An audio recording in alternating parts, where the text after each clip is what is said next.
Good afternoon, everybody. Big Mike back here with you once again. And today I'm bringing you my predictions for WWE Survivor Series War Game. Now, I'll go into what War Games is in a little bit.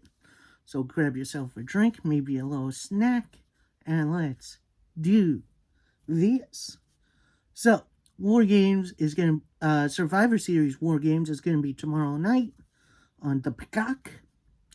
It's an event I am very excited for. First time in a pretty long time I've been excited for Survivor Series because in recent years it's been brand warfare. SmackDown versus Raw, which, first time it was fun.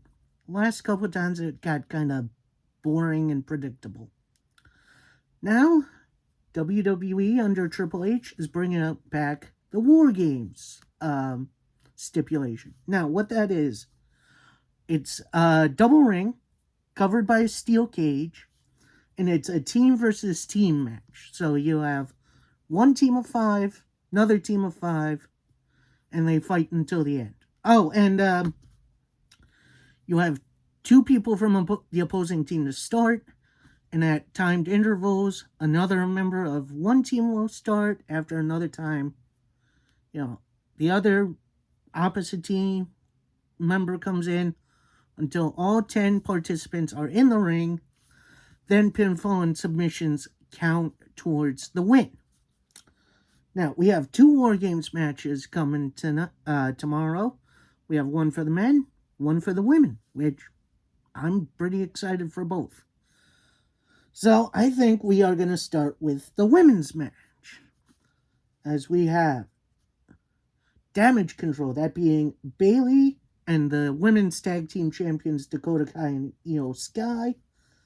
And they are teaming up with Nikki Cross, who is no longer a superhero, thank goodness, and Rhea Ripley, who has been the heavy for Judgment Day. We'll talk about them in a little bit. Their opponents, Raw Women's Champion Bianca Belair, so that title isn't on the line, Alexa Bliss, Asuka, who are technically former tag team champions, but that only happened for like a week.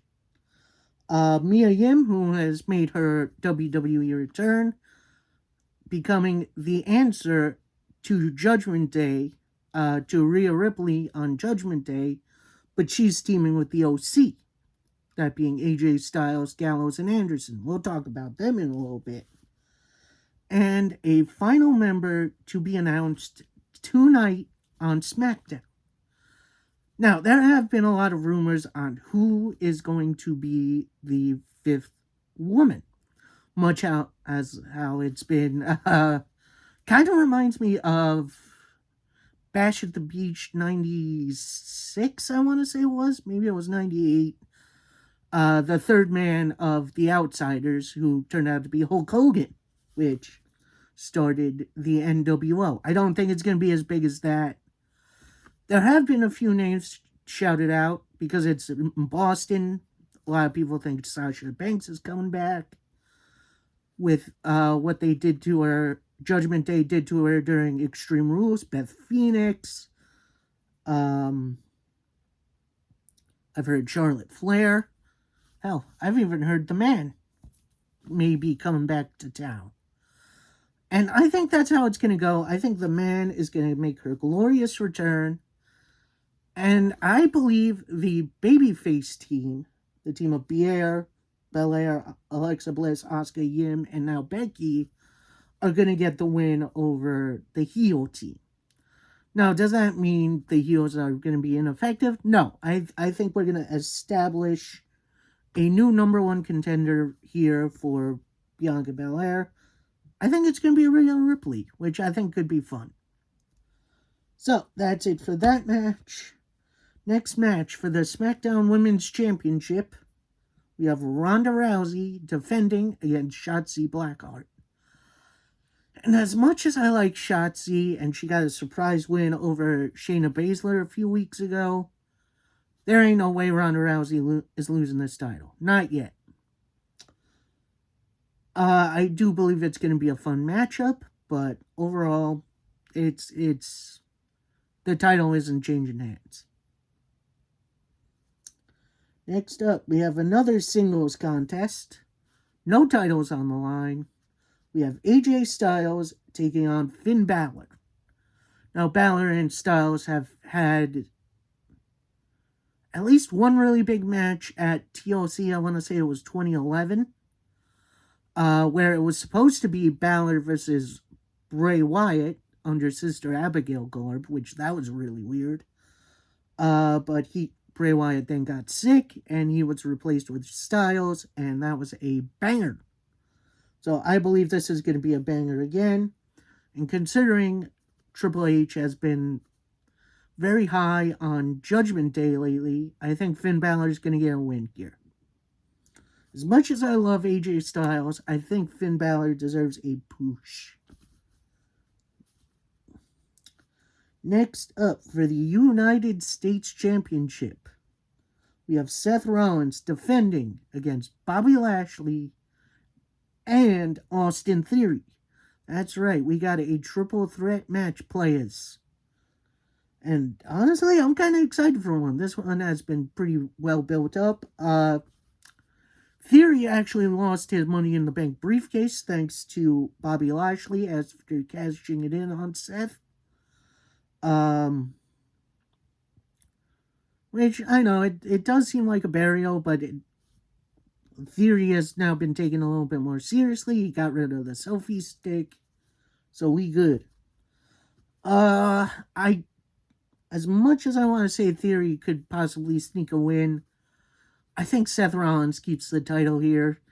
Seth has been doing so much good as U.S. champion, making it feel like a top title on Raw, considering, the Raw's top title is now on another guy. We'll talk about him in a little bit.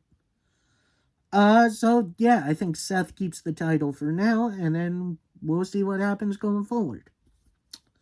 And fine, Alamo. That's right, a very short card this week. We have our second War Games match, and this time it's the fellas. That's right, the men's War Games. As we have the Brawling Brutes, we got Sheamus, Ridge Holland, and Butch, aka Pete Dunne. Drew McIntyre, and the finally returning Kevin Owens, as they take on the full force of the Bloodline. As we have Roman Reigns, the WWE Undisputed Universal Champion, whatever. He has both top titles. The Usos, the Unified Tag Team title champions. They have both tag straps, Raw and SmackDown. Solo Sikoa, who is the third brother of the Usos, and honorary Us himself, Sami Zayn. Now, here's what I think is going to happen. I think Sami Zayn is going to have an opportunity to pin maybe Kevin Owens. He's going to hesitate, and that will turn the Bloodline against him. However, I do think the Bloodline are going to win. I don't think they're going to lose anytime soon, but I think we're going to see at least the start of the breakup of the Bloodline and Sami Zayn. As good as Sami Zayn and the Bloodline have been together, I think it's going to be time to break them up. So yeah, heels do get the win, but I think we get some seeds sown in that breakup. Alright, that'll do it for me. Sorry for the short video. Only 5 matches have been announced so far. Maybe we'll get a 6th tonight. Who knows? Yeah, this goes down tomorrow, and I'm very excited for it. I hope you are too. Let me know your predictions down below. Who do you see winning? Do you see any storyline beats that may possibly come to fruition? Let me know in the comments below. Please obviously leave a comment. Subscribe if you haven't. And I shall see you next time. Peace.